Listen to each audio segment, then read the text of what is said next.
No fue sino hasta que logramos en México la alternancia en el poder, es decir, que llegara un partido distinto al que había estado tradicionalmente, que entonces empezó a plantearse la necesidad de que la transparencia no solamente estuviera en el ámbito electoral para lograr elecciones vigiladas, elecciones escrutadas, elecciones que garantizaran que había competencia y que había además recursos equitativos entre las distintas fuerzas políticas, que entonces vino la demanda de hacer efectiva ese principio constitucional de que la información sería garantizada para el Estado, pero en el ámbito justamente del derecho de acceso a la información.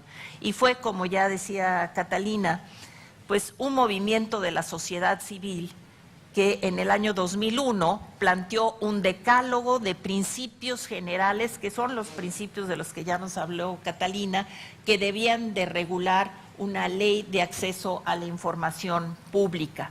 Y esos principios quedaron claramente establecidos en la Ley Federal de Acceso a la Información, que la aprobó el Congreso Federal y que logró tener una primera ley de acceso a la información en donde el principio básico es que la información que generan los entes públicos es de entrada pública y solamente por excepción podrá ser reservada.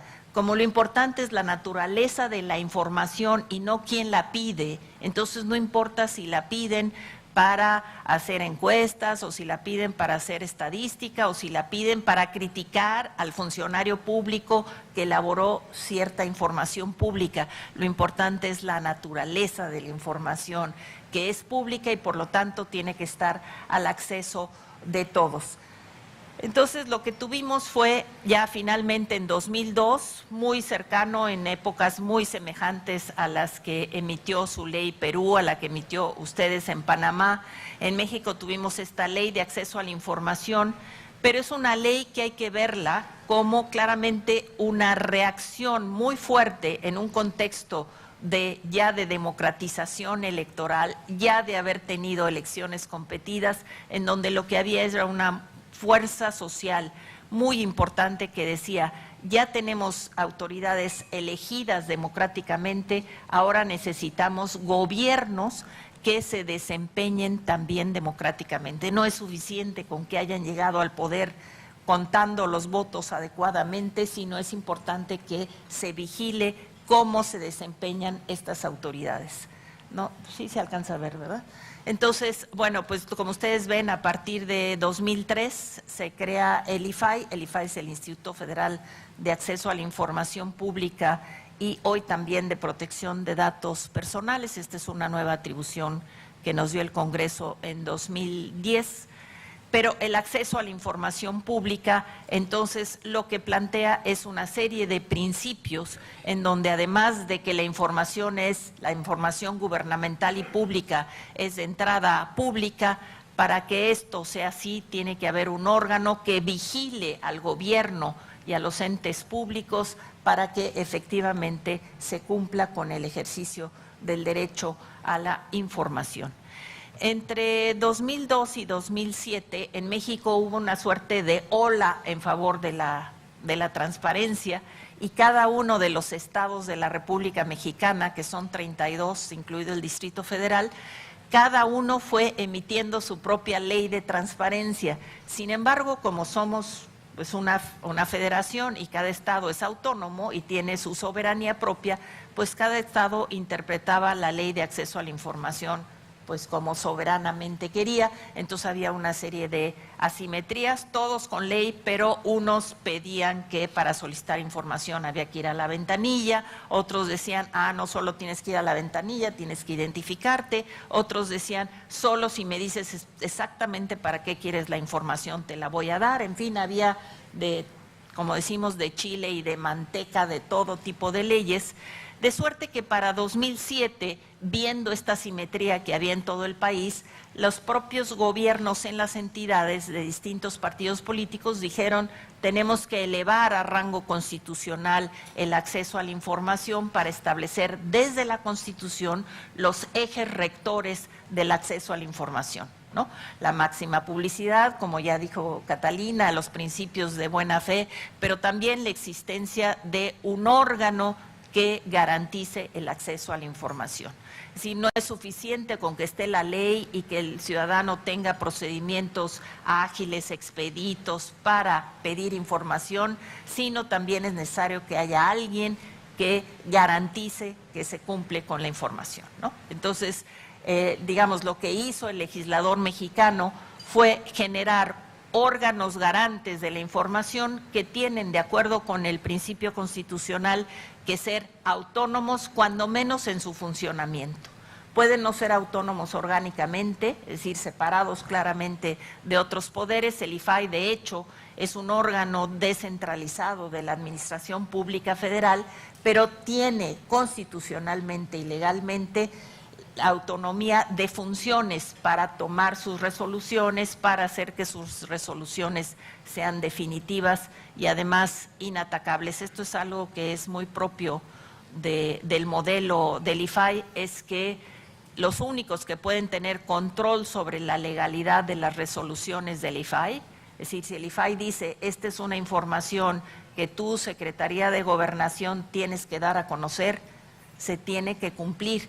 Y el único que puede controvertir esa resolución es el titular del derecho, no el sujeto obligado por la ley, que es la Secretaría de Gobernación.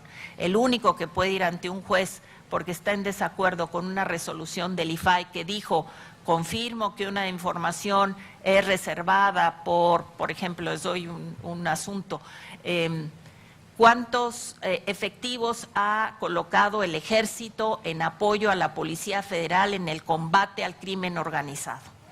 Entonces dice la Secretaría de Defensa, no te voy a decir porque esto es seguridad nacional, yo no puedo decir cuántos efectivos tengo, pero ¿qué dice el IFAI? Entonces viene el IFAI y dice, a ver, el número de efectivos no puede afectar una operación, porque la operación es una operación concreta, en una situación concreta y en donde tú tienes que decir, pues no solamente cuántos, sino de qué categoría, con qué tipo de armamento, etcétera. Y entonces así sí puedes tú proteger una información para garantizar la eficacia de una operación digamos, de la fuerza pública.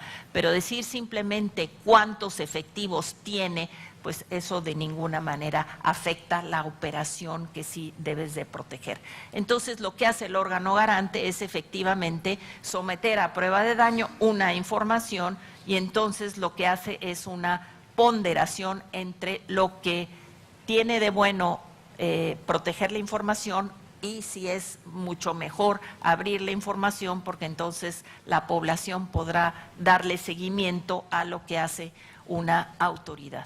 Entonces, este es el tipo de asuntos que derivaron ya de la reforma. Estos, pues de nueva cuenta, están los principios, sí se ven, ¿verdad?